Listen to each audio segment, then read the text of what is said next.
Today we're going to be talking about my truck. I get so many questions on what lift do I have, what tires do I run, what bumper do I have, what front bumper do I have, what LED lights. In this video, I'm going to talk about everything, so stay tuned.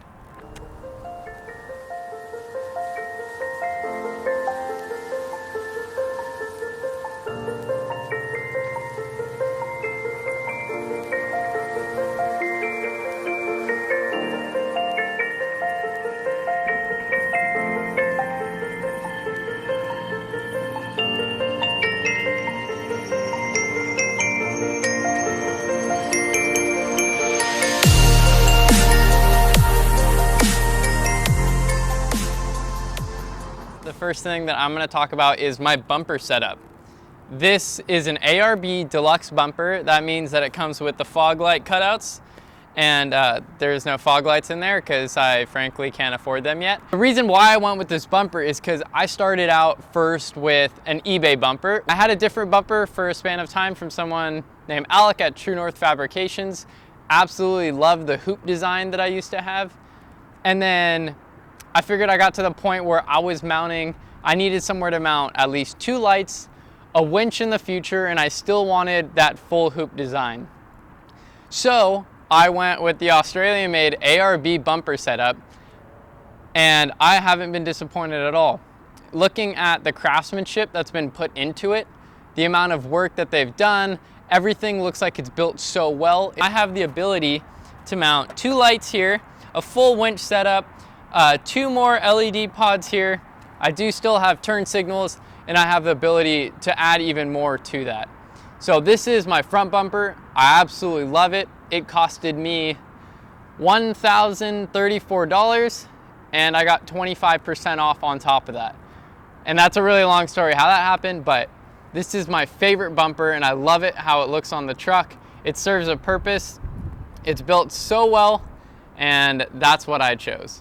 All right, next up on my truck to talk about is gonna be these tires.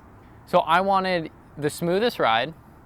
I wanted something that handled well in wet climate. Even though I live in California, I'm still in snow, I'm in rain, and I wanted something that does well in dirt. So after having so many different sets of tires, I was not happy with Cooper ST Maxes due to alignment issues that I got.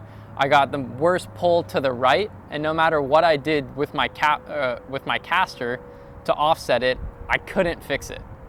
I was unhappy with KO2s. I shouldn't say unhappy, but I didn't care for them. Wet performance is at best. This is my personal opinion. Also, for you KO2 owners, don't get mad. But I didn't find them to be satisfactory for me. In mud, they would cake up really well, and then they wouldn't dislodge the mud, so it'd be stuck there, and then they just turned into slicks. Even though they're not mud terrain tires, they didn't do as well as I wanted them to. So in the end, I settled on these Falcons, and I absolutely love them. This is my 3rd set that I've had, and they're wrapped around a 16x8 FN Type X rim. This is a -20 offset rim, which is why I have such a deep dish on this rim. I absolutely love them. The setup weighs close to 95 pounds. It's an extremely heavy setup. It doesn't do that well with stock gearing, but that's something that I'm stuck with. So going to 35s required me to do 2 real things to fit them. First was a cab mount chop, which is down under here. It's a simple thing to be done. A lot of people are doing it in California that are welders or they're fabricators, and it allows you to be able to fit such a large size tire. The cab mount on a Tacoma really sticks out far, which means that you're not able to turn your tire without rubbing into it, even if you have high caster. On a 35-inch tire, I have an extreme cab mount chop done to as far back as it can go, and even the corner of it is folded in a little bit for extra clearance. And then alongside with the cab mount chop, I needed to do fender flare trimming. So 2.5 inches are cut off this fender flare, and they're lined in, this is practically door card stripping or weather stripping, and you can buy it at AutoZone, Amazon, practically wherever. And Cutting an extra 2.5 inches off this means that I'm gonna have the ability to stuff my tire inside the fender well, and they'll fit in this fender flare without having to worry about it rubbing. So why did I go with King? As you can see the blue in there. You can tell they're King. There's probably some B-roll footage in here of them. I went with King because simply they are progressively valved, which means they're softer at slow speeds and they're harder at higher speeds. Even though I'm going through the desert sometimes and I'm doing anywhere from 30 to 50 miles an hour, they ride great for what they are. I took these Kings and these are 2.5 series extended remote reservoir, which means that I'm having a lot more oil capacity. They stay a lot cooler. And also the 700-pound springs. This is sometimes what confuses people. I have a heavy front bumper. I have heavy lights. I have a winch that I'm gonna add. So why would I add such heavy springs? Well, I need something to hold up that weight and also to have minimum preload. Preload is right here, how much I'm turning this collar. So the more preload I have, the more this collar is going down. That's providing the lift. 700-pound springs mean that I just have this tiny bit of preload, these threads showing, and I don't have to turn the collar much. Remember, this is my left side. If you know Tacoma as well, that they have driver's side lean, I have more preload on this side to hold the weight up to keep it straight in comparison to the right side. Anyways, Kings are the way that I went. I absolutely love them. I highly recommend them. I'm not bashing on Fox, I'm not bashing on Icon. I've had a set of Foxes, I had a set of Icons, I had a set of Bilsteins. These are just the way that I went. All right, control arms. This is one thing that I think is so important. When you pair a good set of extended travel Kings with control arms, that means that the tire can droop further down. The suspension can actually elongate as much as it's prohibited to. Definitely do them. JBA is my way to go. I think that JBA produces a great bolt joint design. Absolutely amazing. Check them out. You can use any other upper control arm. Again, this was the most cost efficient for me. I absolutely love them. I've seen no issues with them. And all I really do is go and get them greased every oil change and they're good to go. Now say you do get sliders, right? You're gonna have two options. Do you want weld on or do you want bolt on? I went with weld on because A, I'm not getting rid of this truck, and B, I think that weld on is stronger. In my opinion, I would rather it be a part of my body than not a part. This is something that's completely opinionated. Some people think bolt on stronger, some people think weld on is. Really, if you want to take them off, go bolt on. If you don't care about that and you just want to have them on the truck, go weld on. It's cheaper. That's one thing to think about. So another thing I think is so important are skid plates. I do have 2 skid plates right now, which I'm about to go do a full set of skids and even lower control arm skids. But these skid plates have allowed me to really keep my underbody safe. I went with steel because frankly, I don't think aluminum cuts it. If I'm putting something underneath my truck that I want to protect it from rocks, aluminum tends to bend, and it's malleable, sure, but it can still break on you. All right, rear setup. For me, this is the most important thing because I am carrying so much weight in the rear. Well, this isn't as much yet, but when a Go Fast camper at 275 pounds comes, there's a high clearance bumper at 150 pounds, a spare tire that weighs almost 100 pounds, gas, 2 jerry cans filled is, I think 90 pounds? Don't quote me on that. But I need some heavy duty pack to be able to hold up this much weight.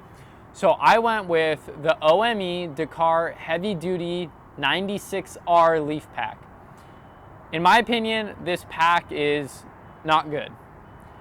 Why would I say that? Is because I find this pack to have flattened out the leaf springs. I find that it holds weight well, but it also doesn't hold the weight in a comfortable ride. That means that when I go over bumps, even weighed down, meaning that I have a ton of weight in the back of my truck, it's still stiff. Sometimes when I come down on a bump, I really feel it in my seat. So I'm gonna be switching out this heavy duty leaf pack for something custom made from either Deaver or Alkin, probably a set of Deaver leaf springs. I'm gonna have those custom made. Once I have my truck all filled, I have all the custom build out ready, I'm gonna go get my truck weighed. I'm gonna have something custom made. So hopefully I get back that arch in the leaf springs that you're supposed to have, which I don't.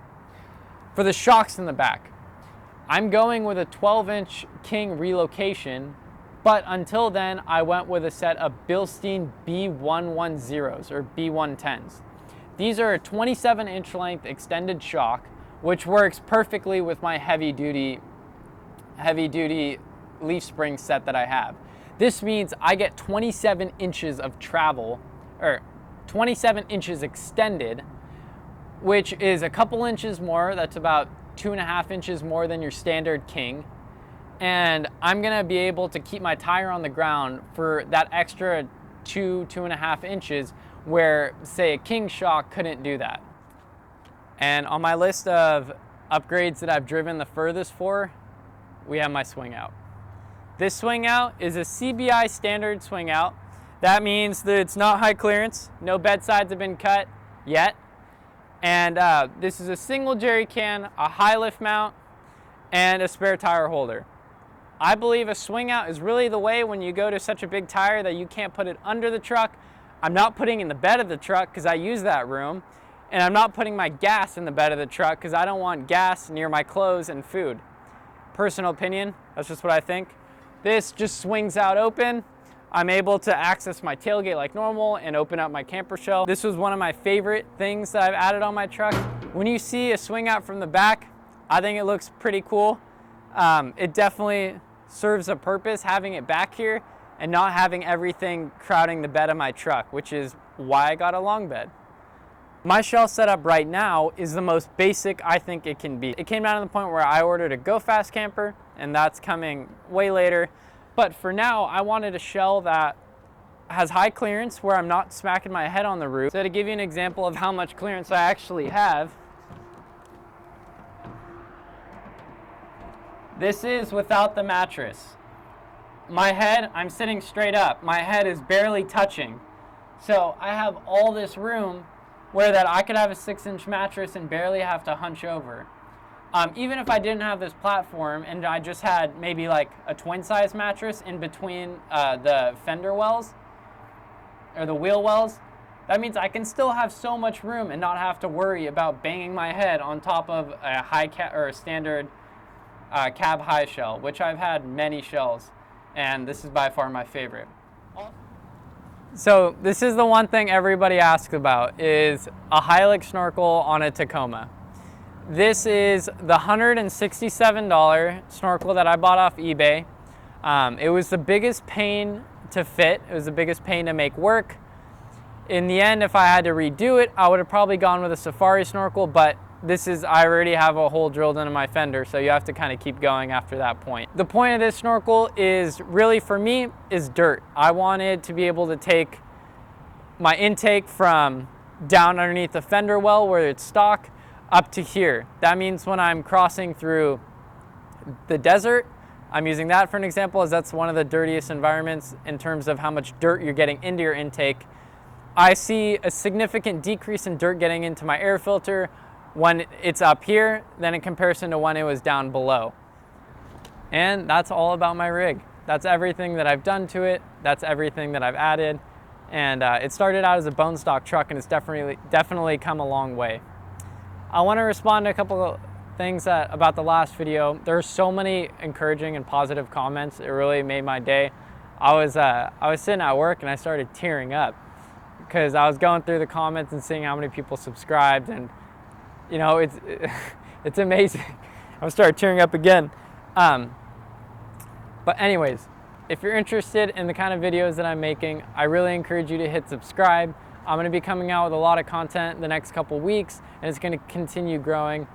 I encourage you to hit like if you watch this video.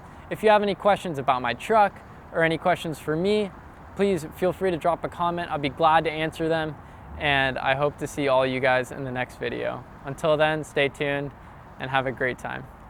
Take care.